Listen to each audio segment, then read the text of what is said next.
I love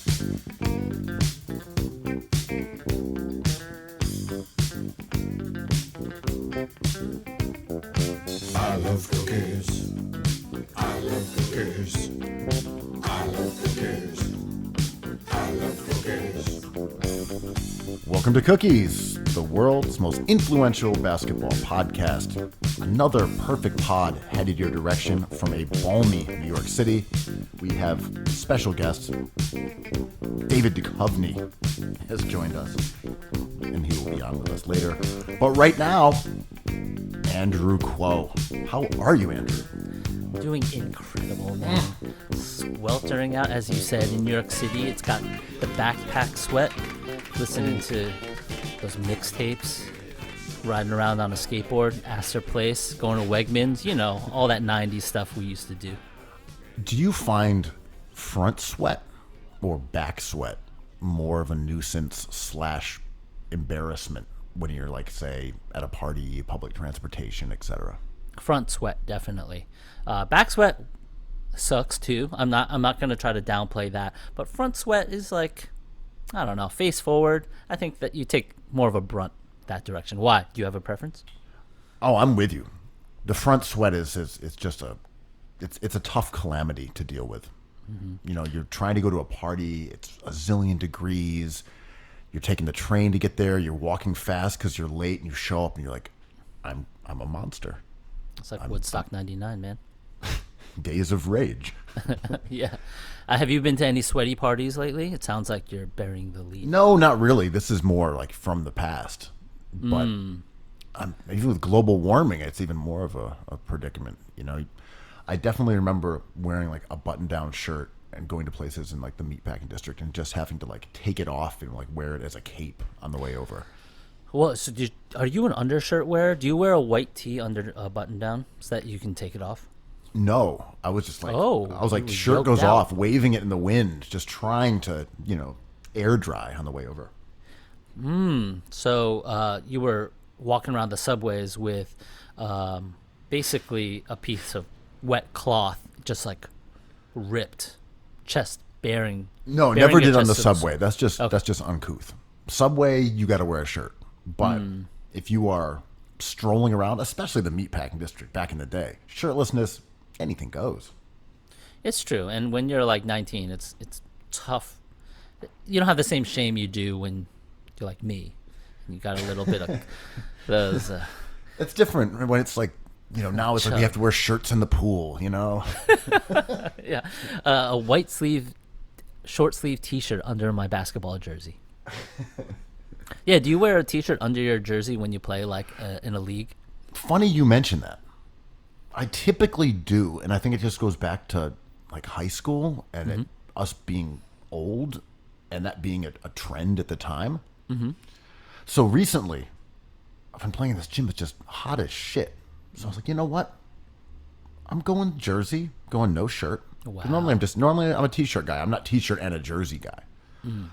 This is, we're talking about 2 days ago. You just read my mind. I went jersey. Arms were freed up. Gotta say, felt good out there. Jumper wet. Jumper was Arms wet. free. Yeah. Arms free as a bird. Interesting. I might be a jersey guy now after all these years. Was the defender you were posting up down below the rim taking offense to the extra sweatage that they were? No, I stay out of the paint. Oh, nice. Modern. There's one guy in our run who doesn't wear a shirt, and everyone's kind of miffed about it. Like everyone else wears shirts. I'll typically bring changes. You know, we gotta swap out. Like be respectful. It's a humid, sweaty gym. You gotta swap in and out. And there's one guy who's like, yeah, fuck all that. I'm just going shirtless and I'm drenched. Is he ripped or is he kind of doughy? Good shape. You know, Okay. for sure. That makes sense. In shape, dude. But he's not showing off for us. I just find it like, is this a competitive advantage that you know you are glistening with sweat and no one wants to be around you? Yeah, I mean, when people go shirtless in areas of combat, do they mean more business? Like if you're in the Cypher, let's say you're Tyler Johnson, or Jadakiss, whoever. Let's say you're in the Cypher, August, New York City, and you go shirtless. Do you mean business?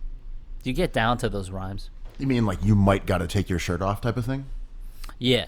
To quote Jadakiss specifically. Was that Jadakiss? That was, right? On Run with Ghostface.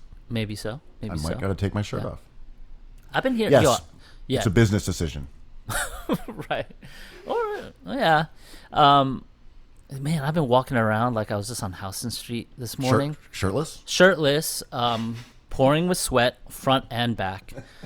And I saw like, okay, it was like an old Mazda from like the 90s, blasting Jadakiss, man. And it was like I think it was a radio show. So either they were streaming in their old ass car, or it was like an old tape that they were bumping. So it wasn't like Hot 97. It might have been a recording of Hot 97 is what I'm saying. They just don't have a radio. I'm like, is there like Spotify in that car? Maybe. But who'd have thought Jadakiss would be the summer anthem of New York City?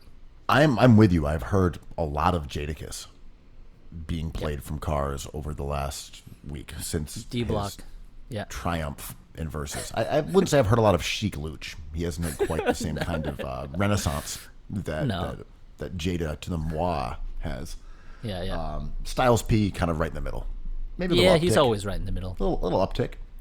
Yeah. But Jada was, of course, the breakout. Breakout's the wrong word. He's been a star. But he was the clear victor in the much ballyhooed Verzuz held at the Madison Square Garden Theater last week between the Locks and Dipset.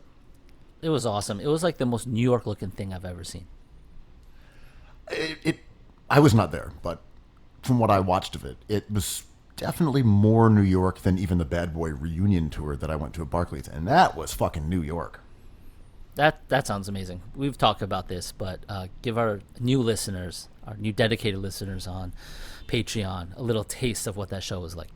Well, it was a very similar vibe, 90s rap, but it was because Bad Boy had so many R&B groups. It was mainly an R&B concert with a few rappers thrown into the mix. You know, whether it was like a Mace or Lil' Kim, but you also had like 112 and Total and Mary J. Blige, and then you had Busta come out. It was just really Was Faith Evans there? I can't remember. I think she probably was, though. And, then you had Fab come out and Busta, and you had French Montana. So it was that exact same spirit. And of like New York-centric rap from a time when rap was New York-centric, crowding into like a public institution, in the case of Madison Square Garden Theater, for an epic showdown between Dipset and the Locks. Would you agree that the Locks were the easy winners in the event? Demolished them.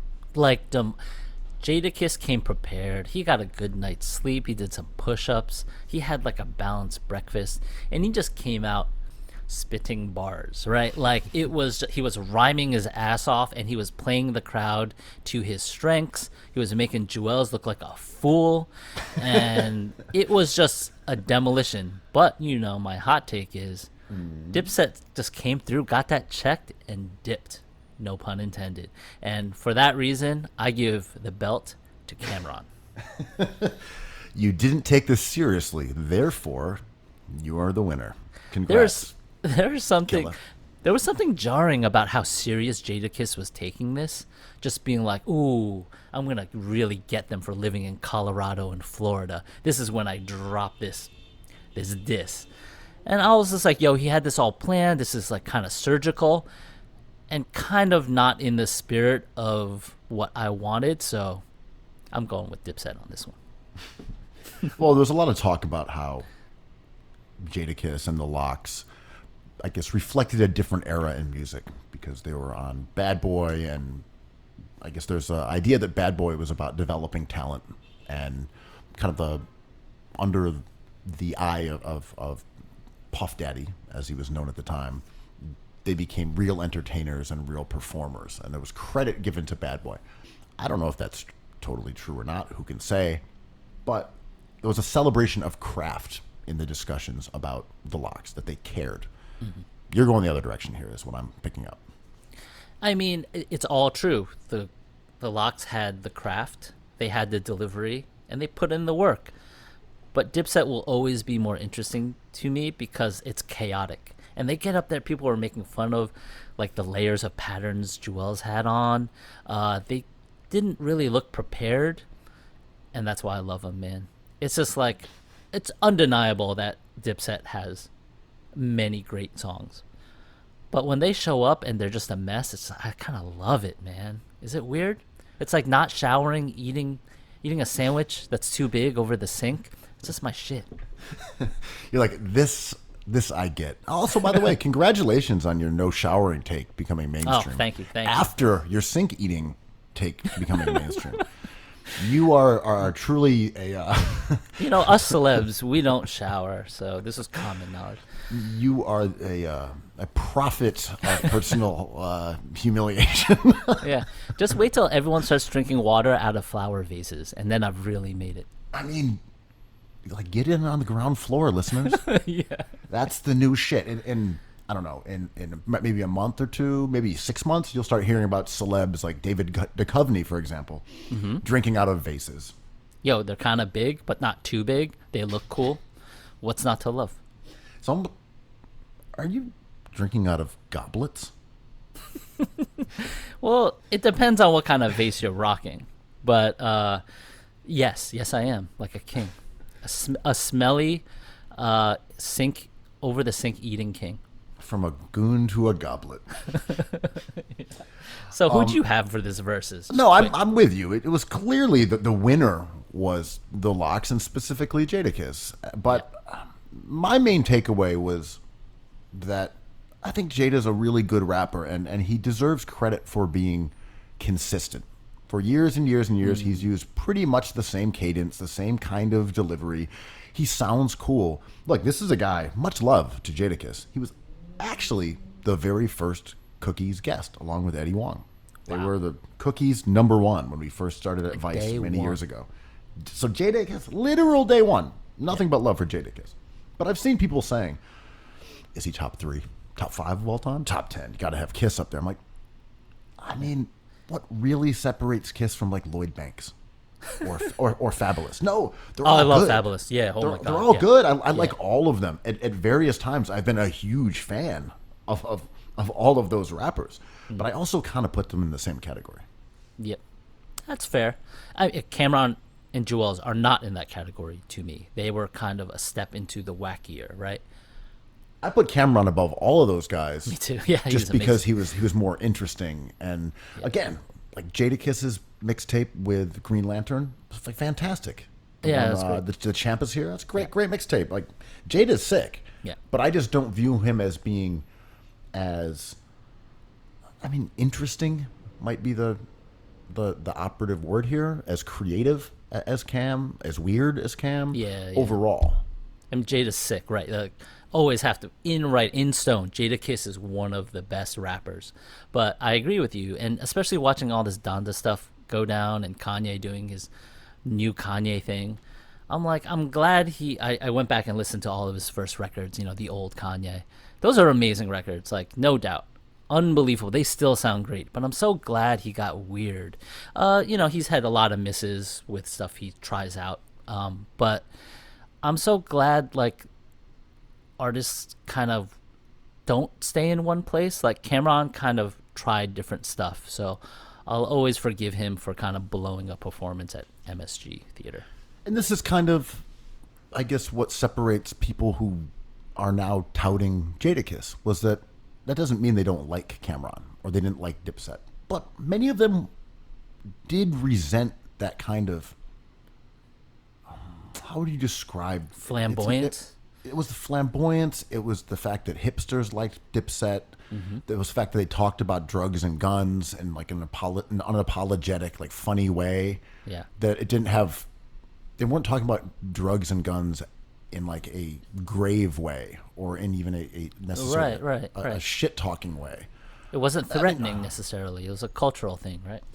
Yeah, there was just something a little different, and you could kind of tell where these schisms came. It was people who were big fans of rap up until, let's say, 1999, 2001, and then people who were fans of rap in like the mid 2000s.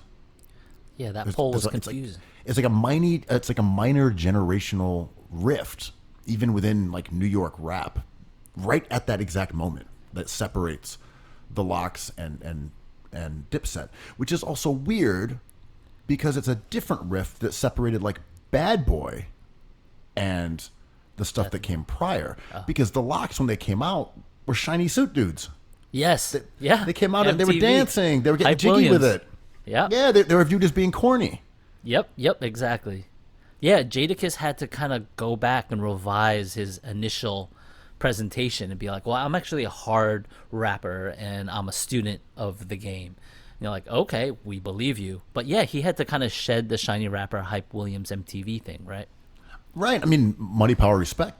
Great It's great fun. song. It's fun. Great, Yeah. Pretty good album. It's okay, but that I like song, it. Yeah. that song rocks. There's Yeah. other good ones with like DMX and Black Rob. Like there's good records in that Puff era. Yeah. But really, they made their name as kind of just being DMX's Rough Riders henchman.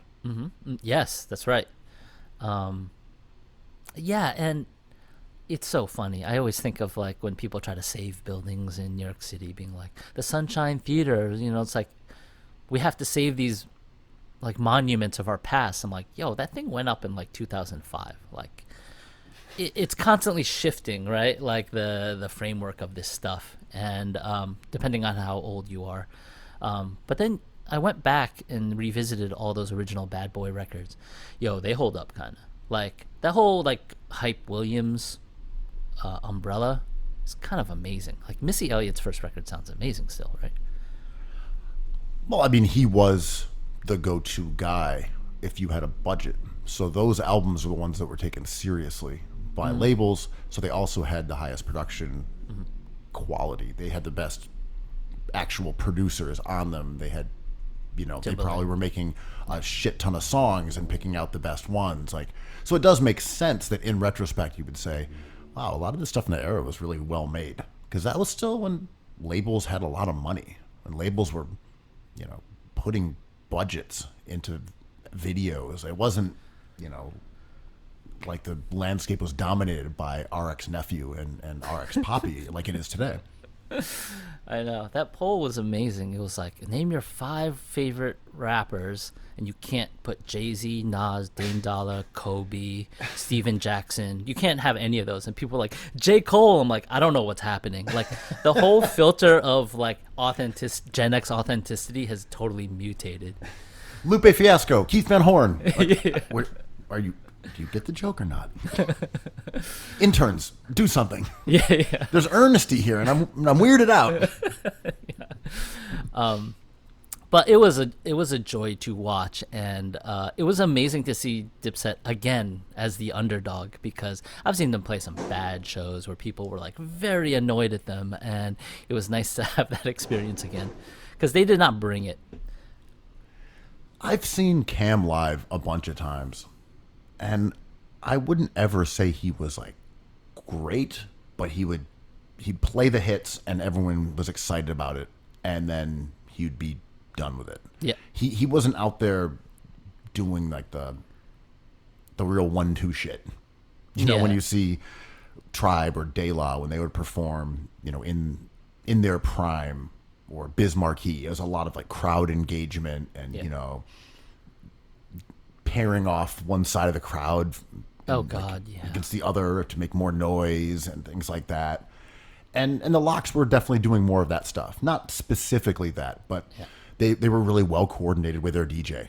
Yeah. They were switching up beats. Dipset was like someone like yelling at someone in the backseat of a car. Yeah. I love that. I mean, I'm trying to find it. What's it under? I kind of want, my favorite move would be like, there's a few bands that just played a backing track back in the day, like these Swedish dance bands like Tough Alliance and JJ. And their shows were just them walking onto stage with their album playing. and they were like skip through tracks, sort of like the Pablo listening party at MSG. And I kind of wanted Dipset to have that vibe. Like, we're gonna get on stage, Jadakiss is gonna rap his ass off, and we all know he's the best rapper on the stage, but we're just gonna play songs and then like go away, like go back home to Colorado and Florida. You know, like we did it. I don't know. I feel like that's what Versus originally were before it got taken out to like a larger context where people are paying to go see it, and it's in an arena and it's billed as a battle. Like, other ones were just people playing their records and they had a mic and they kind of like talk over it once in a while or rap over it. Yeah, that's right. Sit Like the there RZA just dancing to his own music. Yeah, it wasn't like RZA was rapping all the lyrics and stuff, if I remember correctly, or like Erykah Badu and Jill Scott. It wasn't like they were having a sing-off. Yeah, I mean, that's a good point. Yeah, it's initially that was fucking great the point, idea. is what it is. Wow. It's a great point, and it backs up your idea that Dipset should have just played music and like walked around jubilantly. You mentioned you saw somewhere that many of these underground hip hop artists maybe not so into the science of the times. Yeah, I saw our buddy Tony Simon, who has been on Cookies in the past. Blockhead. Shout out to Blockhead. Yep, Blockhead. He's a producer who worked with guys like A$AP Rock and bunch of guys who would qualify as underground rappers. And he was saying people from that community are unsurprisingly pretty anti-vax. And I was thinking about, like, that's a group that I'm like, what are the vectors? Oh, you like nonfiction? Are you vaccinated? Oh, you have the X-Files on DVD? You read David Duchovny's books? Are you saying those are? I think that's a vax group. Maybe the truth. Well, which side does the truth lie on, Ben? I think things have changed. I'm saying maybe people who like nonfiction are all like 50 years old, so that they actually are vaxxed up now. And we're talking about a new underground rap community that I'm not even particularly aware of outside of the real RX. Like, who is the underground rap scene and rappers in New York right now? Yeah, like when Kendrick Lamar started trending on Twitter last night, and people were like, "Oh, a Kendrick trend, not about a new album." I'm like, I don't know these people, but let me go in, and I discovered there was a whole community of people that I have no Venn diagram intersection with. Except I was thinking, like, I like Makami and I like Arm & Hammer. There's plenty of stuff that I listen to, but I'm almost more confused by who the underground rap community is today, because especially now when there haven't been shows in a year and a half, are we just talking about people who listen to East Coast oriented rap online and they're like, fuck a vax, it's gonna put a microchip into your bloodstream, and then Bill Gates is gonna know exactly where you are, and you don't want that. As they eat garbage plates hanging out in Rochester near the old Polaroid factory at Wegmans. Facts. Well, anyway, you just mentioned David Duchovny. Weirdly enough, coincidentally enough, let's talk to him. The god, David Duchovny, joins Cookies. He's got a book coming out an album coming out, my bad. He released a book earlier this year, but his new album's called Gestureland, comes out August 20th. Ladies and gentlemen, David Duchovny. David, thank you for joining us on Cookies Hoops. Thanks for having me. So you've got an album coming out, and we're going to talk about that. Wait, who's Cookie? Oh, Cookies is Cookies Hoops. It's the old school basketball slang for when you steal the ball from somebody on the court and you say, Cookies. I never said that. What area of the world was Cookies said when you stole the ball from somebody? In New York, Uncut Gems. Adam Sandler says it when he rips the ball away from someone in the Sixers practice facility. Well, then I will tell you that you just proved my point. Never happened. Never existed. So, as far as basketball goes, I will tell you this. I did get to play with Dick Barnett in the park in the 70s when I was like 12. And Dick Barnett, maybe you guys probably know, a Knick from the 60s and 70s. he had like a fadeaway jumper, and every time he released it, he just said, "Too late, too late, too late." And then what happens when he missed it? What would you respond? Yeah, he just meant, too late for you to block it. Sure, but Yeah. if it, goes in half the time, the other half, what would you say in response to too late? It wasn't cookies, I'll tell you that. I feel like this is a good chance for you to update your trash talking. Oh, yeah. No, No, man. this- No, I will keep my trash talking old school.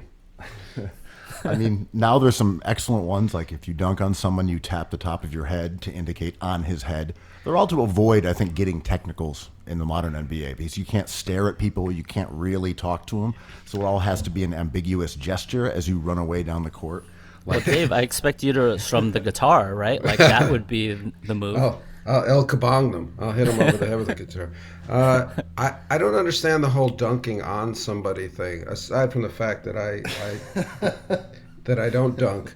But it's like, to get dunked on is not embarrassing. You're trying to make a defensive play. The guy got airborne before you got to him. It has nothing to do with you. You're just trying. It's bullshit. The whole people that like run away from getting dunked on. That's the worst. A business decision? Yes, exactly. That's like a business decision. So it's just bullshit. It's like, yeah, go try to block that fucking dunk. Well, you'd have got yammed on by Anthony Edwards and Yammed got on. relentless grief from fans. I know, because fans don't know shit about basketball. Well, have you been dunked on yourself? Oh yeah. So this is spoken like someone who's got experience getting yammed on. I've never been yammed on. I haven't dunked on. Yeah, I mean, it's no fun. I mean, you shouldn't be standing under the basket anyway. But get out a little further. But yeah, that doesn't make any sense to me. The whole the humiliating people. I don't dig that. I like a little trash talk, but after the fact, nah, I don't like I mean, that. also, if you haven't ever gotten dunked on, you haven't played basketball at a high level. So, Right. it comes with the territory of if people can get above the rim, it's going to eventually happen to you. You're in the wrong place at the wrong time. That's it. And the opposite isn't rewarded enough, right? Like if you contest someone at the rim and you succeed in blocking them, we don't remember it the same way, right? It's just like, well, he missed the dunk. I'm like, no, he blocked the dunk. Right. Yes. He took the fear of getting dunked on and he rose above it. That's right. It doesn't sound like the blocking of the dunk is worth the potential getting dunked on when Andrew puts it But like you see, that. that's the problem right Yeah. there. That's the problem. It is. We have to teach our children. It is. You must contest the dunk, children. So, I was looking back at, old Rock and Jock, and it's very hard to find rosters. I wanted to see who your teammates were on the fourth line. Very difficult to find them, but I know there were, Aaliyahs, and there were Dan Cortez. Wahlbergs, the God, Dan Cortez. Cortez was my coach. Oh, nice. He was my coach. And So he you're a didn't know. star bricklayer. No, I wasn't. It was an inside job. I hated that. Oh, tell us more. Oh, conspiracy. I love where yeah. this is going. I hated that whole thing because that was probably the first year of the X-Files, and so I wasn't really well known, and but I was big into sports, as you can tell, and I'd played ball, so I was like, oh, I got to do all this rock and jock stuff. I did the softball and I did the basketball, and I thought, oh, I'll have fun and I'll play some ball with some pros that are great, and I'll meet them, and damn, Cortez had left me on the bench. He started Queen Latifah over me, and I was like, I'm not.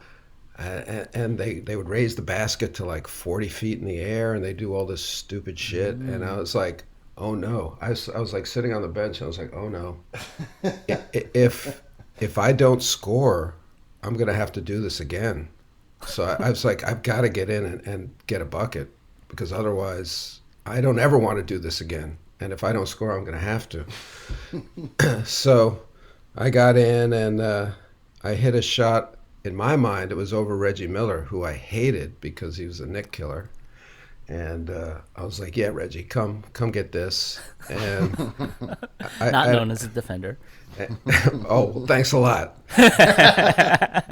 Nuggets. So I was like at the elbow, it was just a 15-footer, and I hit it, and I was like, "Yep, over Reggie. Okay, whew, Nice. I never have to do this again."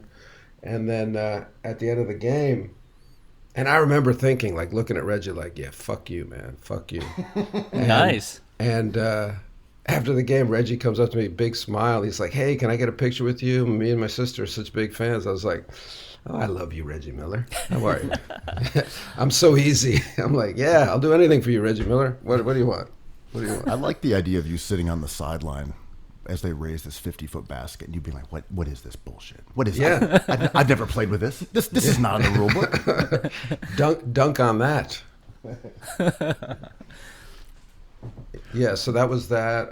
But there was a great skirmish that almost happened. Ooh. If I can tell some tales out of school. I think that would be great. Yeah, I don't think this sheds any negative light on anybody. I'm hoping, But anyway, we had Cliff Robinson on our team. Remember him? Portland. Rest in peace. Rest in peace, a weed god himself, Oh, I didn't know that. Uncle Spliffy. Oh, well, he wore the headband, right? Yep. So Cliff. Trailblazer. Yeah. So Cliff, I didn't know he died. Well, that's sad. He was very young. How old was he? I believe 50s, right? I mean, he Yeah. died, I think, 2-3 years ago. Yeah. Well, anyway, so Cliff was on our team. I believe Queen Latifah started over him too, and Yeah, she does. She's the and- queen. yeah, it's true. How do you keep her on the bench? You can't. So, Boys to Men was on the other team, but all of them. Amazing. Wait, there were 4 of them, so they took up 4 spots in that roster? Yeah, it was You know, kind I of like want- the Detroit Pistons in the All-Star game when they got 4 starters, and except for like Tayshaun one. Prince, right? Right, except for Prince. I want to say I only remember 3, but maybe there were 4. But anyway, there was a majority of the Boys to Men on the other squad. So Cliff, Oh, yeah, there were 3. there were 3, right? Yeah. Oh, Yeah. Look at that memory. Oh, well, I No? think they added one. They added one later. I felt like there was 4, and they were playing Boys to Men defense. So Cliff goes up to dunk the ball, and one of the Boys to Men totally low bridged him, like just took his legs out while he was in the air. I mean, it's just a bad foul. I mean, but that's how you don't get dunked on. And Cliff came back to the bench, and he was so angry. And I just had this image that he was going to beat up Boys to Men. He was just going to beat up the entire group. He was going to go over there and just take out Boys to Men. And we kind of had to settle Cliff down, But he was like, "That's my career." They're screwing with there. Who would I win would- in a I'll fight? take All Cliff. 4? Over all 4 boys and men? Yeah. Like, Well, that was just my image. When Cliff came back to the bench, I was like, "Oh, he's going to take out the entire group. He's going to go after boys. He's going to go after Boys to Men." they're like kings, so they might not be good at fighting. I don't know. It never happened, thank goodness. But Yeah. Cliff was. I understood his anger because he hit the ground pretty hard. He got his legs taken out. Yeah, and it's not as if he was taking out their windpipes one at a time, ruining their There's Motown Philly career. That's that, and it's also we weren't in the NBA Finals. We were in the MTV Rock and Jock game. Was there anybody in that game who was like really good? I remember watching it on TV, and there was the actor who I believe, what was he on? Clueless. I think he was one of the stars of Rock and Jock. But who were On some of the other Scrubs, guys too? out there who were quite good? Yes, him. But who else was really good in that run? You mean aside from myself? Is that what you're asking? Nice. Well, I nice. mean, I know you were replaced by Dean Cain late. They needed Superman out there for his defense.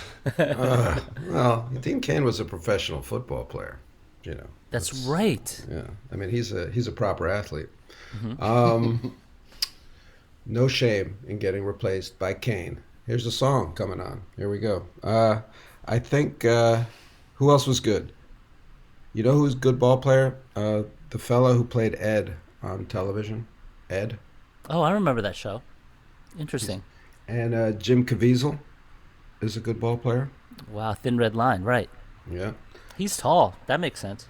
I think Joe McHale is a pretty damn good player. I think he might have played college ball at 6'6". Joe McHale's pretty big. But at those games, no, I don't remember anybody at those games being that good. That's a long time ago. I think it would be fun to actually try to play a real game. That's what I thought it was going to be. I thought it was going to be a real basketball game. And that's why I was trying to score so I could go home and never come back again. I loved the idea of the Rock and Jock as a kid. I thought it was fantastic. I was sad when they stopped doing the basketball game. I thought it was so great to be able to watch actors and pro basketball players and musicians. Yeah, for me it was like Battle of the Network Stars, which was a big show when I was a kid. So that's what I thought it was going to be. I thought, I'm gonna try hard, I'm gonna play hard, and we're gonna play a real game, and we'll have some pros, and they'll have some pros, and we'll play. But no. Dave, I've always wanted to ask this question. Call me Dave. I like Dave. All right, Dave. Huge X-Files fan. I have an X-Files tattoo. I want to believe. UFO, trees, the poster. Huge fan. And even in the time when you were doing Rock and Jock and your artistic output subsequently after X-Files, it's kind of like in a different world than like the X-Files realm, right? Because it was, myself included, very, I think, dorky and nerdy and like kind of was in the world of video games and comic books and all that science fiction and all that great stuff I still love. But then we saw you on TV doing Rock and Jock, and then you went on to do Californication and rock albums, and it was a lot of sex, drugs, and rock and roll, right? And your personal history, you kind of straddle both worlds. You went to Princeton, but also you were like a lover of the arts and writing. Was this a conscious thing that you did in your career to kind of straddle both lines? No, I mean it was. I think it's unconscious. I mean, I think it's just who I am. So I gravitated, or I could shine in places that would satisfy that impulse in myself in a way, I guess. When I thought of it a little differently from the way you discuss it, because for me, it was more like coming out of the X-Files. I wanted to do comedy. I wanted to do some funny stuff, and I wanted to exist in that world, and that's kind of what led me to Californication. So it was less reacting against like what you call the nerdy aspect of it, and more like oh, that's kind of a straight up drama, X-Files, even though I tried to leaven it with humor whenever I could. But I wanted to kind of break out of that for myself. And so that kind of led me in that direction. The other stuff, writing novels, music, that's just, again, I don't think it's a reaction to anything. It's more just like having sat with myself for this many years. I mean, stuff's just is going to come out, and it's going to find its way, or I find myself in positions where I can express things that are important to me. So I guess that's a long way of answering. It was more of an unconscious decision to be in those places, but the conscious decision was, oh man, I want to do comedy now, Right. I mean, I mentioned this mostly because I before COVID, I'd go to quite a few games at MSG, and you'd be Yeah. You'd be courtside, and Yeah. the games would kind of drag. It was before the Obi Toppin era, before we started dominating. So it was kind of sleepy. But then I would hear the X-Files theme, and I Yeah. would just like jump out of my seat. I'm like, Duchovny's here, and Yeah. you'd be on the big screen, and it was such like a nice break from like this kind of normal fan experience. Those are really nerve-wracking moments. Yeah. Yeah, those are probably the most nerve-wracking moments of my public life, because they're going to put you up there because you've accepted the free tickets, right? So right. You can't say don't do it, because that's just being a schmuck. You can't take the free ticket and then say don't show me there, right? Mm-hmm. So it's coming, and there's other celebrities there, and you're just like, what if they boo? What if that guy went like last time out gets a bigger hand than I get? It's just like, it was like scoring in the MTV game. It was like, just let me get this over with. Just get it over with. Get whatever tepid applause I'm gonna get, and then just let me enjoy the game. I would say you rank pretty high in the side-eyeing Steve applause. Shrippa. Yeah, exactly. You see that little meter go? It's anemic in your head, the meter. You mentioned like a comedy. What was that Larry Sanders run like? That legendary run back in the day. Oh, the basketball game. Yeah, didn't you guys play in his driveway? Yeah. No. He had a half court built on his property. Uh-huh. It was just the best. Who ran game there? Do you mean who was good or who ran the game? Your lingo is confusing me, Cookies. Who yammed on who? Cookies wants to know. From my understanding, some names just to throw them out there were like Al Franken and Will Ferrell and Greg Kinnear, Bill Maher, Ben Stiller, Sarah Silverman, Adam Sandler, and the quote was from someone: Duchovny was a beast. Direct quote: Duchovny was a beast.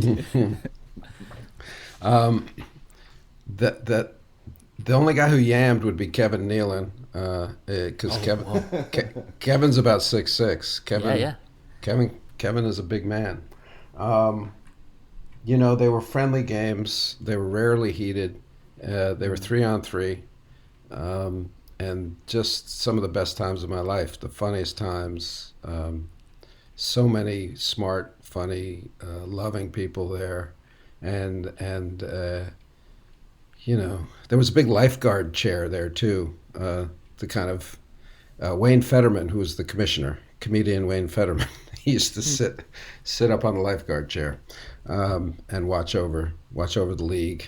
But when Gary died, obviously the game stopped. But there have been rumblings that other people have tried to take up the mantle and get a run going, but it hasn't been done yet. There's the old cliche, and I believe it to an extent, that basketball reveals character. I think there's some truth to that. Within that run. Absolutely, but it's within limits. Like if you can't play, you can't reveal your character, right? Right. So you have to have some skill in which to play and reveal your character. Absolutely, I'm 100% in agreement with that. And were there people in that run that you said, yes, okay, I get it. Yes. Get it. Tell us some. Give us some basketball character revealed. No. I can't. But yes, the answer is definitely yes. And such great smart, funny stories that I can tell you about it, but I won't. I think I would just say Gary. Gary used to say, before we'd start every game, because the court was a little idiosyncratic. It had like a hedge, a cement hedge right under the basket. So that was in. You could actually throw like a hockey pass off the boards in this. Like nobody did it because it's not basketball, but if it happened, it happened, right? But Gary would always say, "And my head is in." which is just funny. I mean, I've played with some of those same people Yeah. here in New York City at a run that was put together by the Beastie Boys like Oh, yeah. 20 some years ago. You may have played there at some point. No, never did. Well, I could get you an invite. Yeah, please if you're do. Interested. Yeah. But what I always liked about the people who came was that they understood that it doesn't matter who you are when you show up there. And these were people like whether it was like Q-Tip or some of the people I just mentioned. Everyone just comes and introduces themselves, says their name, plays ball, Yeah. and you're only as good as you are on the court. Like Right. if you're a scrub, you're a scrub. You can't say, "Hey, I've got Golden Globes." That doesn't. Oh, help. I did, but that's why. It's mostly what he said on the court. Yeah, it's like Holding exactly. the Golden Globes. That's why I was always very suspect of footage I'd see of Obama playing ball, because it was clear that everybody was setting picks for him. Yeah. Yep. It's like Isaiah Thomas on the Celtics, like 3 picks. He gets an open shot. And these were like Secret Service picks. Yeah. These were not little. I mean, these were hard to get through. These were, and then he'd throw up that lefty jumper from the corner. Yeah, I mean, it's okay. It's okay. I'm not totally buying it. They were just doing the Philadelphia 76ers with Iverson routine out there. 4 guys who could rebound and set picks, and then Obama running in circles, crossing over Tyrone Lue, hoisting up some shots. That happened to me. I auditioned for the movie White Men Can't Jump. Oh, were you going to be the Woody Harrelson role? Was that the one? Or Wesley Snipes. I wish. I was unknown at the time, and they had like an open casting call. But Amazing. before they would let you audition, they made you play. So you couldn't get an audition unless you showed some skill. And so I went down to some gym somewhere where they were filming the games, and we played some 3-on-3. And I played with an actor who I won't name, and another actor. Man, all these deletions. tough, Come on, give us a little gruel. I don't like to call people out, So the 3 of us were playing 3-on-3 against these other guys, and on the other team was this guy named Bill Campbell, an actor, big guy, athletic guy, but not a ball player, and very rough. I was a little scared of him, so I was going to stay outside and shoot. So I took the ball in and I threw it to the other dude, who threw it to the main dude, the other big dude, and he just keeps shooting, and I never get the ball again. I never get the ball again unless I try to get a rebound or steal the ball, try to grab a cookie. You know what I'm saying? Yep, as they do. As you do. And so I was like, "Fuck! This was a disaster. I'm never gonna get the read." I ended up getting a read, but I was walking off the court, and the little guy who I didn't recognize, who I assumed was an actor, who was on my team. Joe Pesci. No, he's not. He's not well known. I said, "Oh man, what role were you going for?" Because he didn't like fit to me either of the roles. And he said, "Oh no, I'm not going to audition. I was just here to pass the ball to X, the other guy on my team." Oh, wow. Oh, crafty. Another conspiracy. So, but X wasn't Woody Harrelson, and that was my audition experience for all my basketball playing experiences are pretty. They're not great here in Hollywood, except for the Shandling game. Well, there was that X-Files episode that kind of got memed a little bit, where you were in your Knicks warm-ups shooting hoops in the gym, right? Yeah, that was with Tom Noonan, right? The actor. Tom Noonan is actually also. I say everybody's 6'6". I think Tom Noonan is 6'6". Tom Noonan can play. Not only can Tom Noonan play, he's a great writer, and he would busk as a breakdancer. Whoa. Do you know who Tom Noonan is? Check him out. Anyway, he's an honest to goodness ball player, and I was shooting in front of him because he plays a crazy man, a crazy villain in that episode. Oh my God, legend, right? Yeah, he's in a lot of classics. He's a bona fide ball player. That guy. No way, really? Oh, yeah. Interesting. Yeah, he is tall too. Yeah. Remember him in Heat? Oh, fantastic. Yeah. And Tom Noonan can hoop and he can break dance. I mean, that's got to be some sort of Olympic event. Hooping and then breakdancing? Both, maybe doing some light graffiti, a couple more elements of hip hop. Yeah. I did light graffiti when I was a kid. Oh, what was your tag name?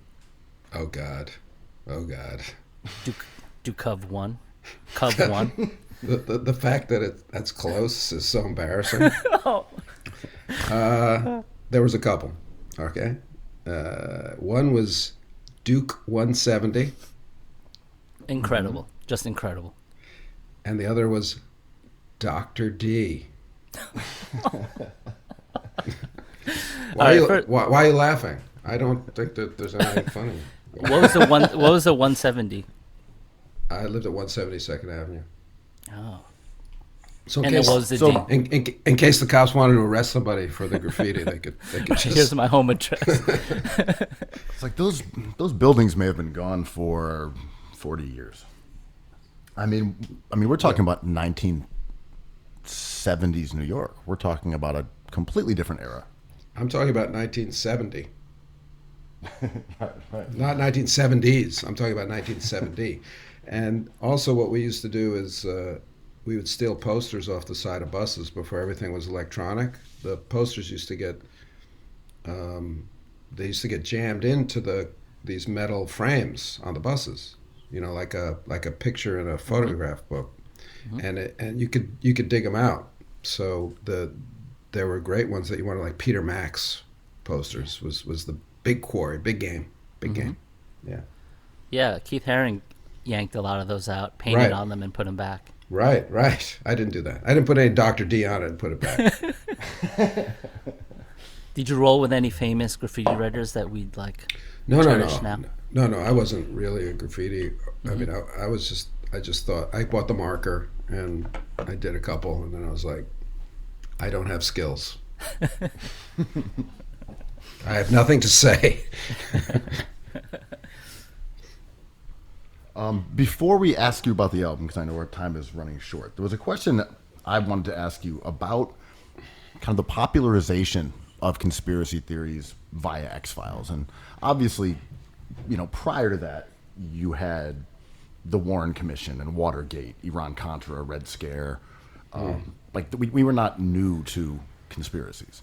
But the X-Files put it into a public place where at the time it was fringy, but now it doesn't seem like that, right? It's like Pizzagate, QAnon, microchips and vaccines. A lot of the stuff seems to be prescient is not the exact word, but it feels much more mainstream today. Do you think X-Files had a role in that? Oh, I hope not. I think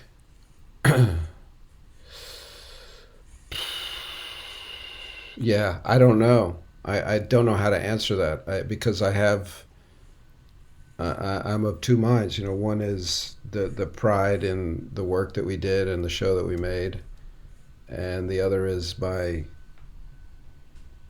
sense of disgust and being appalled at seeing, you know, what passes for information these days or conspiracies.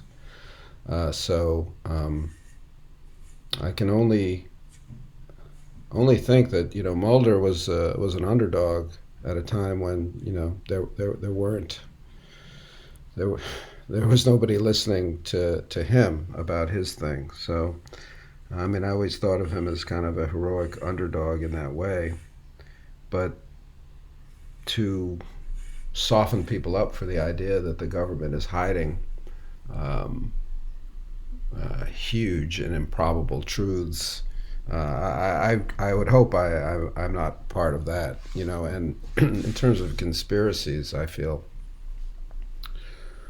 conspiracies are very difficult to pull off. It's very hard to keep a secret between two people, let alone of world importance between hundreds of, you know, pizza eating pedophiles or whatever the fuck is going on out there. So it's like that shit's just not true. It doesn't happen. There's no such thing as a conspiracy, in my mind, of more than, I don't know, 2 people, 3 people. That's about the most that I can think a conspiracy could involve. You go back to things like cover-ups, Warren Commission, McCarthyism, stuff like that. You know, they really boil down to a couple people, McCarthy and Roy Cohn, and then intimidating a bunch of other people that don't want to lose their livelihood or their jobs. So it's usually a couple of really evil people and then a lot of people who kind of just want to get along. That's my idea of conspiracy. So today it was like Mulder with like a huge YouTube channel, Twitch following, and a social media icon today. So let's talk a little bit here about your new album, Gestureland, and as someone who has written several books, including one that came out in February, one that's on audiobook now, multiple albums, multiple projects. How does music, I guess, fit into this creative spectrum that you do? I think just in the way music fits into the creative spectrum in all of us. It's just a different part of the brain or the heart of the soul that finds expression for me through this, and also it enables me to kind of join in the conversation or in the song that I've been listening to since I was a kid and started listening to the radio and loving popular music or whatever I heard on the radio and buying albums and stuff that I used to do. So the sounds that I'm recreating, I guess in my mind, are sounds that I grew up loving in a way. I'm not making new music, It's new because it hasn't been made before, but it doesn't sound to me like music that you might hear on the radio right now. And I read somewhere that you kind of took a heavier kind of point of view with this album and went into politics and maybe kind of veered from your traditional songwriting vibe. Yeah. Can you talk about that? Is this album different because of the world we live in today? Well, I think it is, just because it has to be. I mean, you have to take into account the world that the songs go into. And you actually don't know what it is when you're doing it, because it's going to be a little later than when you wrote the song. But you hope to write a song that's flexible enough to kind of embrace change, and that songs take on different meanings over time, which I think is an amazing thing. And if you write a song that's strong enough and open enough and true enough, it's going to be able to adapt to different truths, different happenings, different times of your life. The one song that was overtly political that we that we released before the election was just something that I wanted to do to kind of go on record musically as, not being down with the Trump administration, not wanting another 4 years of what I thought to be kind of enervating madness and chaos. So, I wasn't under the illusion that I was going to pen the song that was going to sway the election, or even 2 or 3 people change their minds and vote, because that's not the way it works, to be honest. I mean, look at where we are now with the vaccinations. People are dug in. They're dug in. It's not about convincing. It's not about logic. It's about something else. So it was really just a snapshot of the time for me. And if you look at the lyrics, yeah, they're overtly political at times, but they're also very introspective, and they kind of turn the finger back on the singer of the song, the writer of the song, which is you're part of the problem. You're part of the problem too. Me, David, David, part of the problem. When you have this iconic role as Fox Mulder, and that's what you're really known as to the average person. When you say, I'm going to have a different act, and it's going to be writing, it's going to be music, and even though you're still involved in films and television, who are you making this music for? Is it for fans of Fox Mulder? Is it for yourself? Is it for a new audience? What is the motivation to put it out to the public? It doesn't factor into my creative process at all, the fact that I played Fox Mulder on the X-Files. It's not a current. It's not like a live wire in my life. I don't wake up in the morning and think, "Oh, I played Fox Mulder on the X-Files." Oh no, just to clarify, what I mean here is that you've already had success and accolades. But I mean, been creative. That's what I mean. Oh, okay. No, I wasn't being angry either. I was just saying it's like it's not part of my. It's like it's less part of my reality than it is for somebody else looking outside in.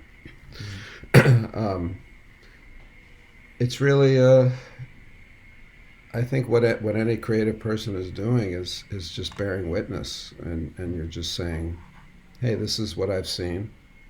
This is how I see it. Maybe you can relate to this. Maybe this resonates with you. Maybe this moves you. Maybe you want to sing along. Maybe you want to watch this again. Maybe you want to read this. It's really just that. It's like we're all fellow travelers. We're all got put here on the same time. It's a short time, and it's a weird time. It's different from any other time, as every time is going to be. And I think that's all the artist's job is to say, find out what is the truth, not only of the time, but the timeless truth. What does the timeless truth look like today? Obviously we can do Shakespeare always. We put him in different clothes, and it's like, oh, it makes sense. So it's not about writing political songs. It's about writing songs that last forever. It's about making art that you can put new clothes on and it still tells the same truth. Does that make any sense? For sure. And I kind of understand Ben's question because that sounded like what Fox Mulder would say. And I'm picturing in my mind, I'm like, yeah, that's a character I know and love. And I think on this, if you're lucky enough to do something like that and be known so greatly for something like that, it's hard to run away from that shadow always, whether it be a role like Fox Mulder or like another popular or, a first album, and musicians are trying to run away. Yeah, you can't run away from it. I mean, I realize that. It's like, if only because there's only one X-Files, because, I don't want to sound, maybe it'll sound conceited, but I really feel like, there are huge shows. I mean, Friends is a bigger show, or Seinfeld is a bigger show. Nice. But I can't think of a show that had like a cultural impact like the X-Files, so it was like, right, it's like that in Star Trek, right? Yeah, so I can create, if I live to be 500 years old, I could keep creating and I could do great work, but the odds, I'm not gonna, that's once in a generation thing, that's like, that doesn't happen twice. So I think because it happened early for me, I thought, oh, this happens all the time.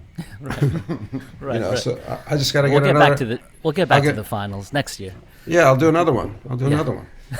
Another chip, real quick. Yeah, I'll do another culturally phenomenal global phenomenon. Like, yeah, sure. Let me just dial that up.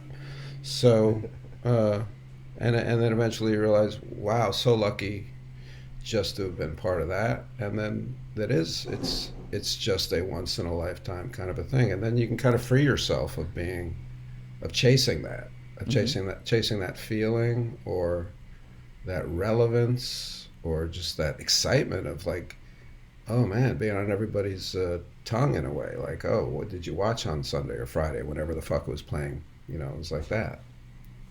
That was exactly what I was trying to get to. Thank you for finally making my question and getting me the answer that I did not deserve but wanted. I appreciate that. Well, thank you so much for joining us. The album Gestureland comes out this month. Buy 7 of it. The audiobook, the reservoir. Stream it over and over. Please make it a global phenomenon so David can shut up. X-Files 2, more X-Files. So he can get on Rock and Jock. Please bring it back. And I'm actually friends with Cortese. I know he'd put me in now. He might even start me. And you can finally yam on him. It'll work. I will yam on no one. I cannot yam. Well, thanks again. I really appreciate it.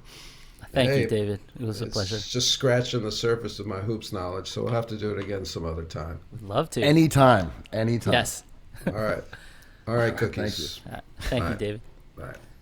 That was incredible. I've been waiting kind of many decades to have that conversation. You're the one with the X-Files tattoo. And now you can finally have it lasered off. Just kidding. You're going to get more. No, I'm gonna add on to it. I'm gonna put his head in the sky, Simpson style. That whale that they drag across the field. Maybe I'll get that. Maybe his FBI. What was that? His ID with him as George Costanza posing for that picture. Well, yes. I'm glad you're promising to do this. It's gonna be cool. So, other hoops talk, stuff that's a little more recent. Not that much more recent, but a little more recent. Can we get that Cortez? Some more Cortez takes? It's like in between. Malice at the Palace. Malice at the Palace. Malice at the Palace. So I always say Malice in the Palace. Malice at the Palace documentary just dropped. What did you think of it? That was crazy, man. It was wild. Partially because the situation is always interesting. But I loved seeing all those guys talk about it. I love seeing Tim Donaghy throw in a couple verses. He dropped some bars in the middle of it and disappeared. It was interesting to see Ron Artest talk about,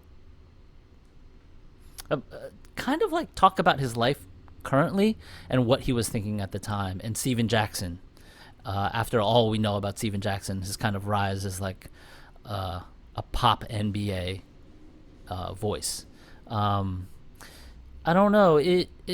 It didn't delve into a lot of the framework of like racism and class divide that I wanted it to, because I think that would be a 6-part documentary. Especially with the way Twitter treats some of these players. It's not so different than throwing a cup on them as they're trying to relax lying down, as well as throw shade at Ben Wallace. But I thought it was the Malice at the Palace is still relevant, right? Because we still act in these vile ways on Twitter, but it's not throwing literal punches. Well, fan behavior has not necessarily improved. No, not at all. The players' response has not been the same, but also, when someone in Philadelphia dumped a bunch of popcorn on Russell Westbrook, he seemed interested in getting back up to the stands. I'm not saying it would have popped off in the same way that Malice in the Palace did, because there were people there to stop them. There's now a more emphasis on putting security between players and the fans to avoid those kind of situations. Like, when you're at the Garden and there'll be a break in action, there'll be these security guys kind of like squaring off and facing the crowd. And even, I guess, during the action, a lot of the time, there are people who are faced outward. You used to be able to go from the bad seats during a blowout. You used to be able to go down and sit next to David Duchovny, but now there's too much security. So if they see you moving down, they're like, you're not allowed to do that. So they send you back to your seat. But back in the day, it was a kind of a free-for-all.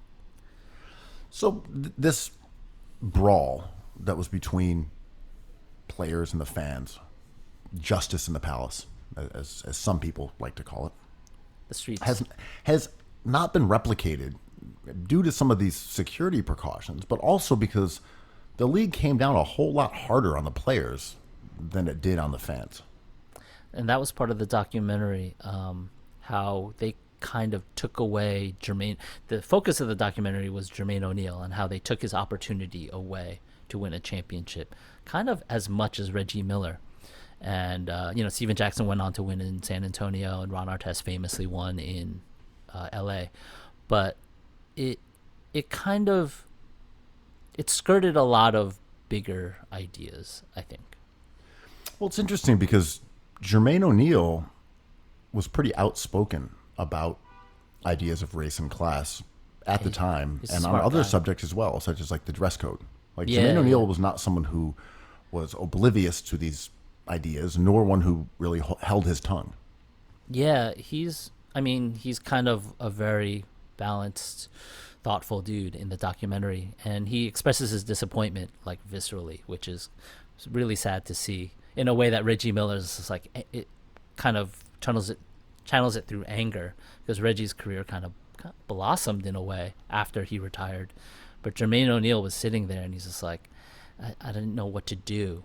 I was programmed to want to achieve the greatest goal, which is winning a championship, and to have it kind of slip through my fingers, he's like, I have nothing to say to that. It was wild. The Pacers team in question was really, really, really fucking good. They were going to win the chip for sure, I think. I mean, they, barring injury, etc., they were an exceptionally good team. And, they were coming off of, losing in the the Eastern Conference Finals to Detroit, if I remember correctly. And then Detroit went on to beat the Lakers, right? Mm-hmm. I think it avoided issues of, player empowerment, mental health, fan behavior, all things that will be in our book, October 19th. Oh, yes. Malice in the Palace, or At the Palace, or Justice in the Palace, however you want to call it. Mm-hmm. There's an entry in The Joy of Basketball. We don't skirt any of the issues I was looking for in the documentary, but it was still, regardless, it was still interesting to see firsthand accounting of what happened. They found the fan, who's kind of old footage of the fan who threw the cup, who's kind of a jerk, who relished in it. Ron Artest admitting that he wanted to take time off from the season to make his rap album because he wasn't happy. But, I think we'd accept that maybe differently now. I would hope so, that we've evolved. But he said he wasn't right, and his teammates were like, we knew he rolled with a psychiatrist, but we didn't think about it. But when that happened, we realized what was going on. And I didn't even know this, maybe you did, but Jamal Tinsley telling Ron Artest he can have his foul and sending Ron Artest to foul Ben Wallace was really wild. And Steven Jackson being like, no, dude, do not do that. And Jermaine O'Neal being like, we like Ben Wallace. He's our friend. And Ben Wallace's mother had just died, too. Right. And Jermaine O'Neal saying, it's like, we weren't mad at each other actually on the court, but you fans took it to this level. We were trying to protect each other from you, and then we got punished for it, which I thought was a very reasonable retelling of it. Jamal Tinsley on his Brooklyn bullshit. Go get your foul. And they have footage of him mouthing it. I'm like, I didn't know that. Have you heard that before? No, I didn't know that until this. I will also say Jamal Tinsley, elite dancing bear. True. Crazy handle. Crazy. Yeah, it's funny you say that, because one time one of the few times I was in Miami for that culture, but also Art Basel, and I was just killing time on the beach, in a sweaty t-shirt I hadn't taken off in 2 days, and jeans, and I saw Jamal Tinsley running along the beach. I think he was living there at the time, and on TV I always thought, to your point, he was a dancing bear, but he was pulling a Ben Dietrich. He was on the beach with no shirt, just ripped as hell. And I was that's me. Yep, that's right. I was like, is that Dietrich? Oh no, it's Jamal Tinsley, ex-NBA basketball player. Well, he had 2 seasons, and we don't put tons of stock into advanced metrics here, but if you look at his box plus minus from 2004 and 2005, which were both abbreviated seasons, 3.5, 3.3. So that's very high, and especially in that era of the early 2000s, where offense was not at a premium. He was a very good defensive player, at least by the box plus minus metric, and at that level, you're a borderline star. I mean, he got paid. He got a couple contracts, right? Yeah, this was during his time in Indiana. I mean, he definitely signed a couple contracts there, at least one. I mean, yeah, it's wild how players coming in and out of the league. And I always thought about Jamal Tinsley, especially after seeing him pull a full Dietrich in Miami. But now knowing this, I'm like, I wonder. Steven Jackson was mad at Jamal Tinsley, and Jermaine O'Neal was mad at Jamal Tinsley in this documentary. And they're like, our boy Ron is different. And to say that to him in that moment when he's kind of heated is like not caring about your teammate. And I was like, yo, fair enough. I mean, I get it. Yeah. Like, you know, if you can't antagonize like Stadium Quo or like Logo B. You know, you got to let us do our thing out there. Don't tell me I can have my sandwich over the sink, because I might just take it. Don't tell me I don't have to shower. Don't do it. Quo, look, there's an empty sink over there. You've got a sandwich in your hand. You know what to do. Don't pull that lever. Don't push that button. Yeah. Yo, you tell a dog to bark, he's gonna bark. Yeah, totally. Yes. Yes, agree. And scene. So, Dr. D. Let's see here. Dr. Dietrich. Well, speaking of, yeah, Dr. D, Dr. Dietrich, Dr. Dog, Dr. Duchovny, whatever the D stands for there. Dr. Dave. Yeah. Speaking of, I was thinking about Jamal Tinsley too, because, you know, as you know, Kemba Walker's a New York Knick. I don't think we've talked about this. Mm-hmm. And everyone's been like, we haven't had a point guard this good ever. And I'm like, yo, the disrespect people throw Stephon Marbury's way is still crazy to me. He was amazing, and New York City did him so dirty, man. We should have celebrated him like Jadakiss. I agree, man. Coincidentally, also in the book, a lot of discussion of Stephon Marbury. Yeah. But, yeah, Stephon Marbury was exceedingly fucking good. Way better when he came to New York than Kemba is right now. Kemba's coming off of a really rough season and terrible knee injuries. I hope he recuperates well.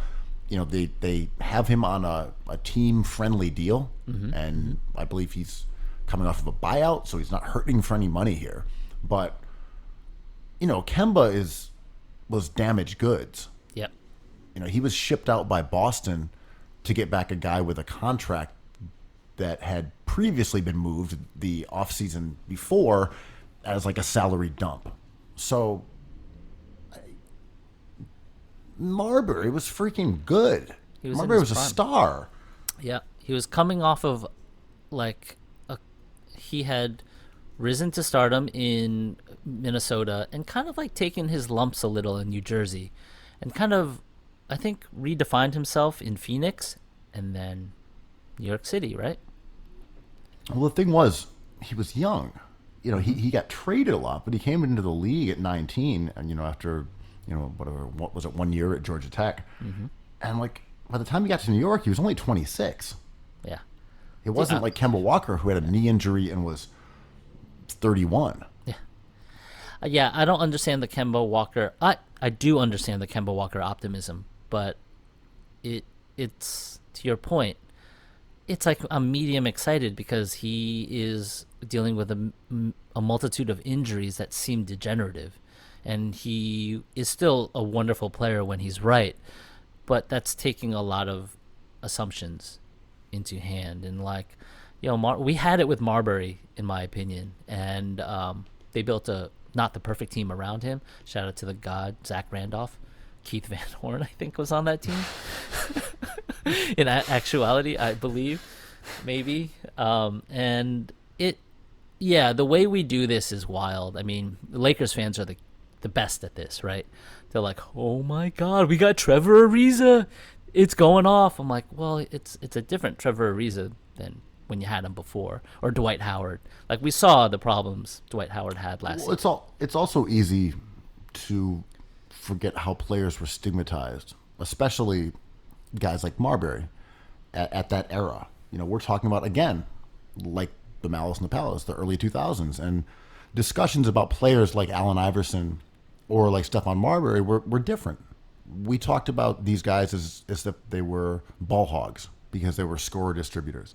You know, over his first 2 seasons in New York, Marbury averaged 20 and 9.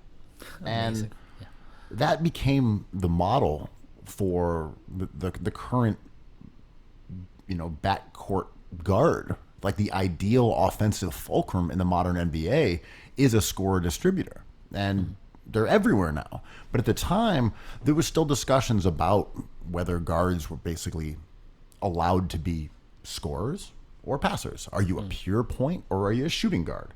And I think those kind of rigid positional delineations were contributing to the perception of players like Iverson and Marbury as being problems, as being, selfish and not fitting into kind of the existing paradigms of early 2000s ball.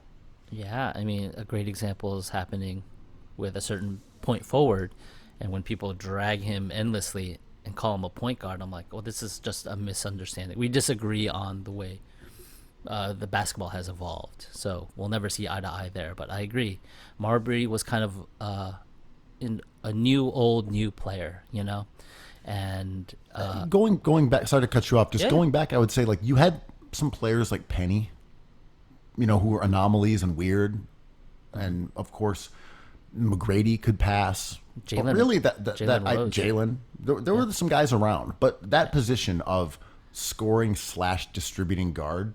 Yeah. Gary Payton, Iverson, Marbury, that was kind of it. You look at the guys who were the leading scorers in the league. There weren't a lot of guys who passed a lot in that group. Those were kind of the dudes who invented the position, in my opinion. Yeah. Yeah, I mean, to bring this up to date, like, does Kemba affect like the Vegas odds for the Knicks that much, do you think? Does he move the needle? I don't think so, but the Knicks were also so offensively challenged. Woo. Even going against a team like the Hawks, which are pretty good defensively, but not elite. They can be had. The Knicks just could not score. So for them to pick up Fournier and for them to pick up Kemba, hey, they went out and addressed two of their major weaknesses, which were perimeter creation and having guys who can just do some scoring and do some passing, just do something creative. They did not have those kind of guys. Derrick Rose had a nice playoffs, but he's old. And they were playing a lot of non-shooters, and that's kind of Thibodeau's deal. So I think having these other guys in the mix, especially with IQ potentially developing into like a really useful offensive weapon, I got to say, I think the Knicks are better, but I don't know if their offense will improve significantly in a way that won't be countered by a bit of a drop-off on defense by switching your personnel, if that makes sense. Totally. I watched the Knicks play the Lakers last night in the Vegas Summer League, and they didn't score for most of the second quarter, and that's with like your boy Obi Toppin and your boy IQ on the court, and they were just like desperate for points. Just no one could do it. Obi Toppin's kind of a mess a little bit. He's fun. I mean, when you're 75 years old, what can you do except your best? But I don't know. I don't know what to think of the Knicks this year in terms of like having a new take on them. I think they're just running it back, and adding Kemba since the last time we talked about them is like interesting, but if he can get healthy for the playoffs, that might make a difference.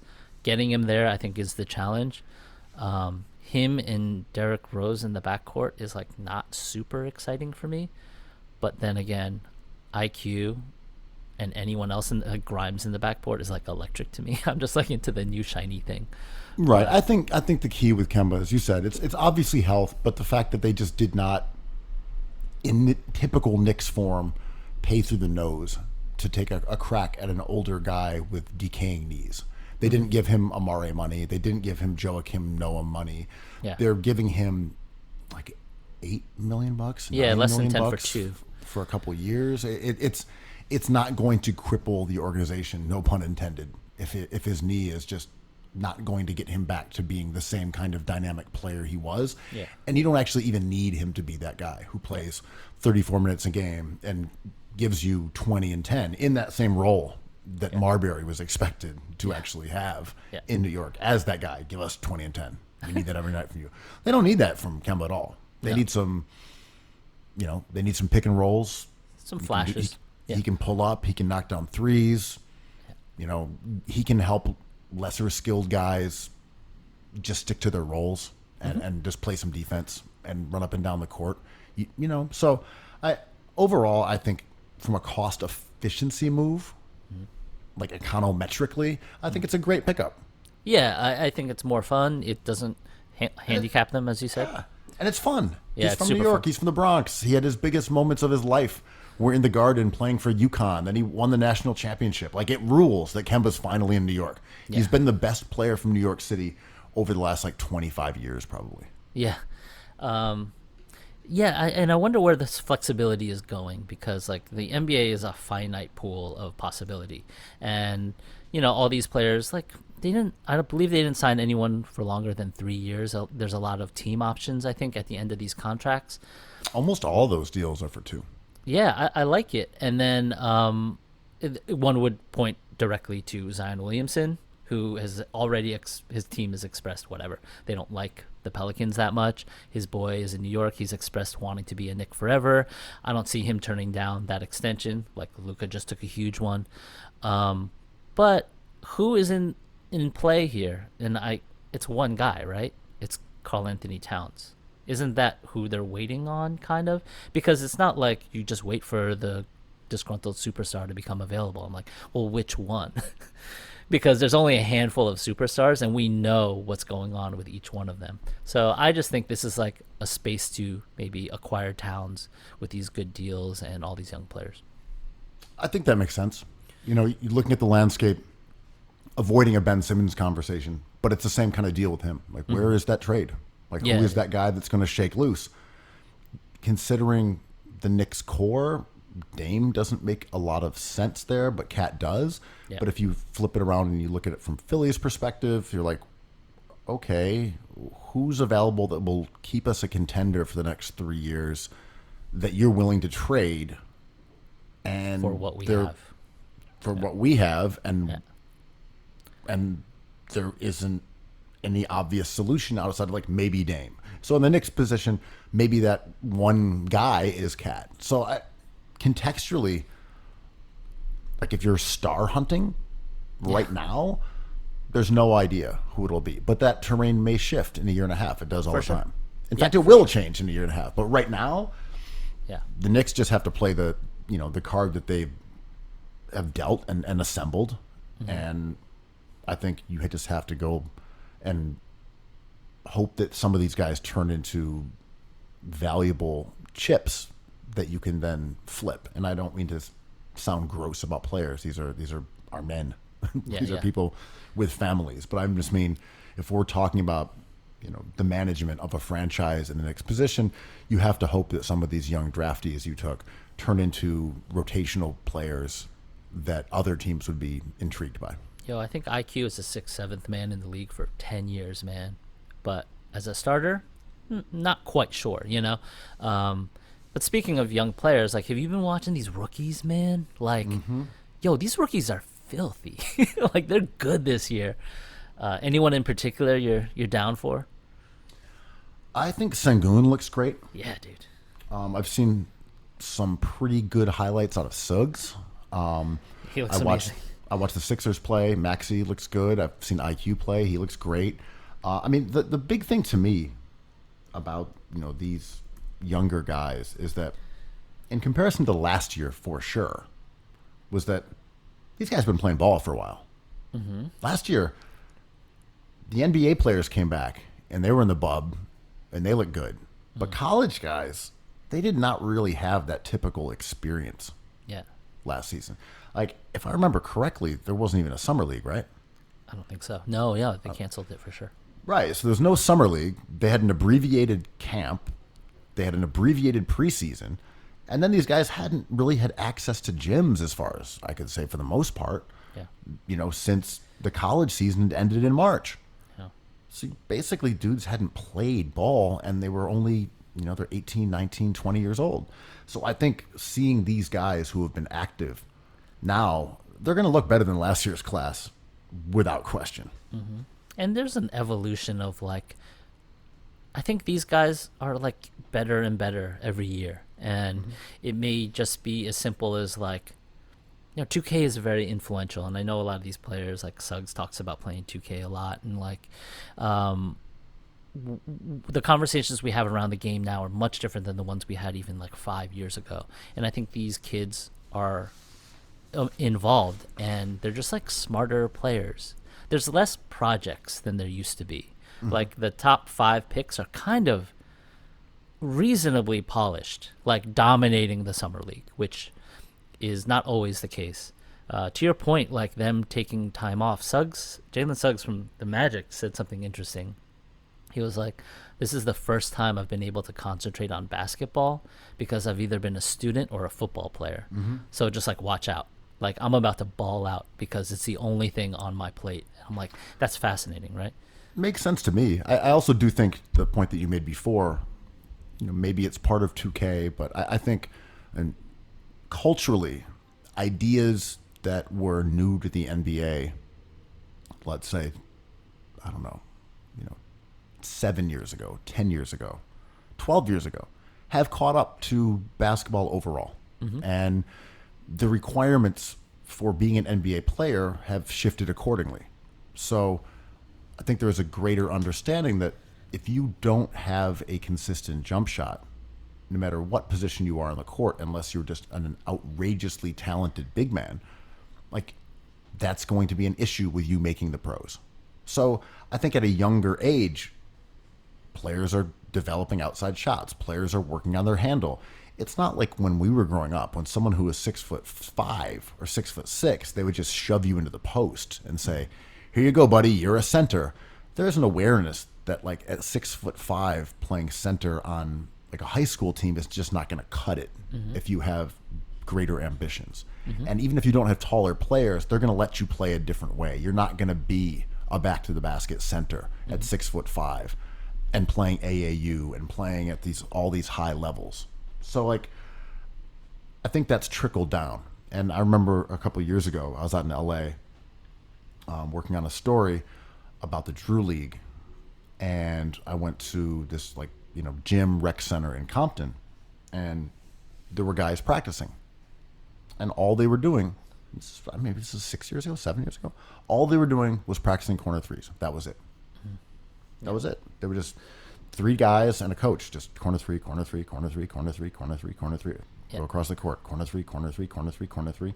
And I just think that sort of, the changes in the game at the highest level are now everywhere. They're in high school, they're in AAU, they're in women's basketball, they're in college basketball, they're overseas. Like, everyone's viewing the game pretty much the same way. So it would make sense that the younger guys coming to the league have been indoctrinated in the skill sets that make sense in the modern game in a way that guys definitely were not even 5 years ago, even 3 years ago.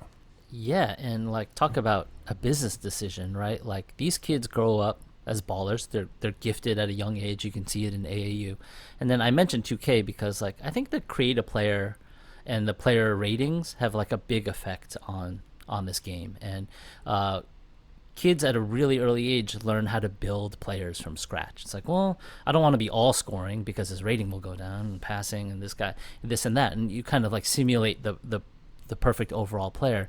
And all these kids are trying to get to the NBA. So when their high school coach is like, "Hey, you're big, I just need you to rebound," it's like, fuck that. I'm going to start passing, man. I'm going to make the NBA. I'm going to be a millionaire. And I think that's smart, right?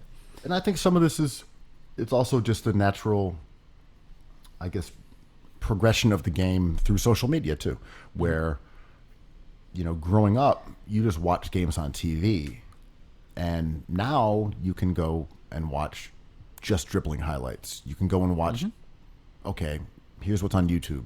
Here's someone who just does dribbling tutorials. Okay, I want to learn an in and out dribble. Boom. I want to learn a sham god. Boom. I want to learn this. And there's a guy, some random dude in a gym giving you a step-by-step drill on how to do, like, a Jamal Crawford behind the back, like, 2-legged jump through move. It's all there if you want to do it. And if you are these kids who are super into ball and want to get better and are athletic and coordinated and dream of being in the NBA, they're going to pick this shit up. Yeah. Looking at those clips of the young woman, I think she's 14 years old, who won the spelling bee. Oh, yeah.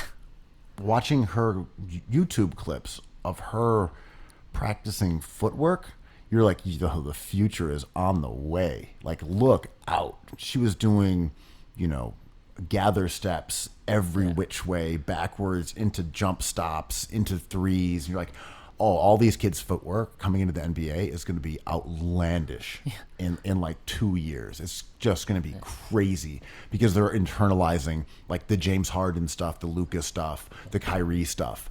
And like, it's coming. Yeah. And man, the boomers are going to be angry.